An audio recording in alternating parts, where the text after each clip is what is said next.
Petite histoire de la Syrie et du Liban, chapitre 4, la Syrie romaine de 64 avant Jésus-Christ à 395 après Jésus-Christ, suite. Chapitre 4, commerce, art et lettres. La paix romaine assura à la Syrie la plus longue période de prospérité qu'elle ait connue. L'agriculture et l'industrie se développèrent. À Tyr, au temps d'Auguste, dans les maisons de 5 étages, l'air était infecté par l'odeur des teintureries en pourpre. Les Syriens exportèrent les vins, la poterie, la verrerie, les étoffes de lin et de laine teintes en vives couleurs.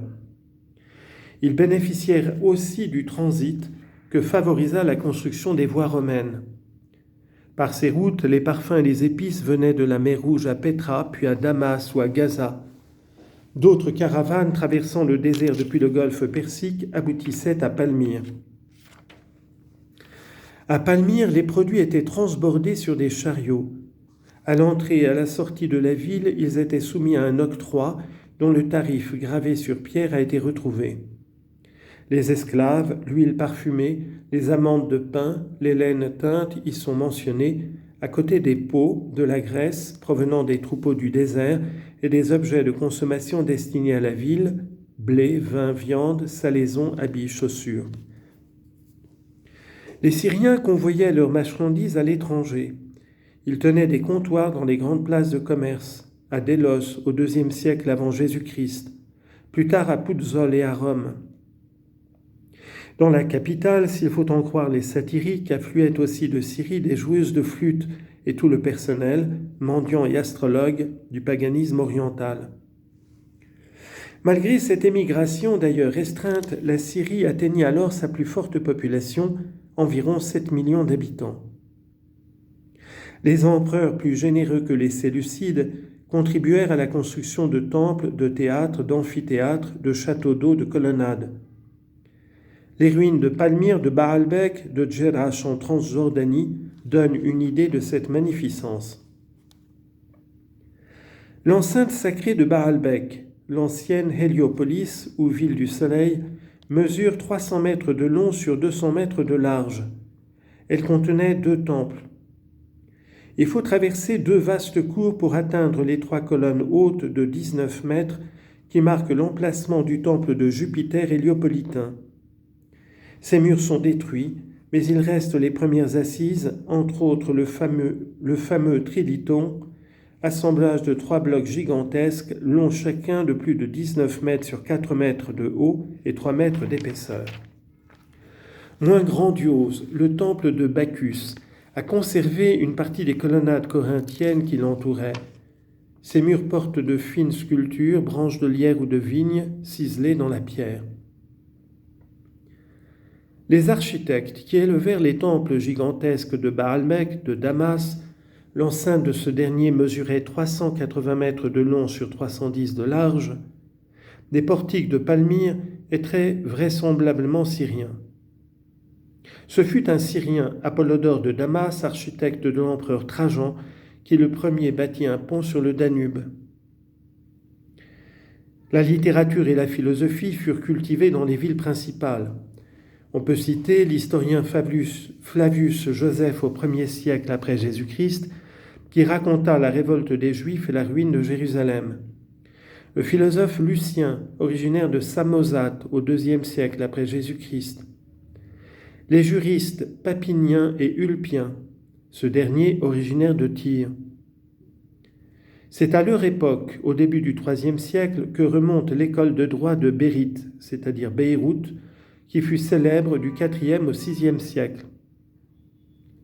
Longin, le ministre de Zénobie, originaire d'Émèse, philosophe et rhéteur, le rhéteur Libanios, contemporain de saint Jean Chrysostome. Les homélies de Chrysostome sont un modèle d'éloquence populaire. Le grec était la langue des littérateurs et des philosophes, le latin celle du droit et de l'armée, le peuple parlait araméen. Chapitre 5, Histoire religieuse. Sous le règne d'Auguste, à Bethléem en Judée, notre Seigneur Jésus-Christ naquit de la Vierge Marie. À l'âge de 30 ans, il commença ses prédications. Il prêchait la nécessité de la religion intérieure et l'insuffisance des observances légales, le détachement des richesses, l'amour de Dieu et l'amour du prochain. Il déclarait être la voie qui mène à Dieu, Dieu lui-même. Condamné à mort parce qu'il affirmait être le Messie sauveur du monde, il expira sur une croix sous le procurateur Ponce Pilate. 3 jours après, il ressuscita.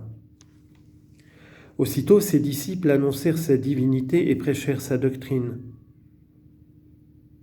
Une trentaine d'années plus tard, elle est déjà résumée dans les 3 premiers évangiles de Matthieu, Marc et Luc. Le 4e, celui de Jean, est postérieur. Les évangiles ne sont pas des traités savants sur la vie et l'enseignement du Christ, ce sont des abrégés, des mementos, où sont consignés les témoignages de ceux qui avaient vécu en Palestine avec Jésus. Jésus avait formé un groupe de 12 apôtres auxquels il donna un chef, Simon-Pierre. Les apôtres devaient diriger et répandre la société chrétienne, l'Église fondée par Jésus-Christ. Le christianisme se développa rapidement sur certains points de la Syrie. Saint Pierre séjourna à Antioche, il y conféra avec Saint Paul de l'apostolat auprès des païens. C'est à Antioche que les disciples du Christ furent appelés chrétiens. Cette ville devint la capitale du christianisme en Orient, si bien que les patriarches des divers rites prennent encore aujourd'hui le titre de patriarches d'Antioche. Dès le IIIe siècle, 100 ans avant Constantin, Édesse ou Urfa était le centre d'un royaume chrétien. La prédication chrétienne opéra dans le monde une profonde transformation morale. Aussi l'ère moderne, appelée souvent ère chrétienne, est-elle datée de la naissance de Jésus-Christ. Cependant, les empereurs traitèrent les chrétiens en impies et en révoltés. Les persécutions sévirent avec une violence inégale durant 3 siècles. Beaucoup de Syriens contraints de choisir entre l'apostasie et le supplice moururent héroïquement pour leur foi. Le plus célèbre de ces martyrs est saint Ignace d'Antioche, mis à mort vers l'an 107. Par l'édit de Milan, en 313, le premier empereur chrétien Constantin proclama la liberté de la foi chrétienne. Dès lors, en Syrie, le paganisme se retira lentement des villes d'abord, puis des campagnes. Il trouva son dernier refuge dans les montagnes du Liban et dans la ville de Baalbek. Les Israélites exilés de Jérusalem scrutaient toujours les moindres prescriptions de la loi mosaïque. Les commentaires des rabbins ont formé une volumineuse compilation, le Talmud. L'école rabbinique de Tibériade était célèbre.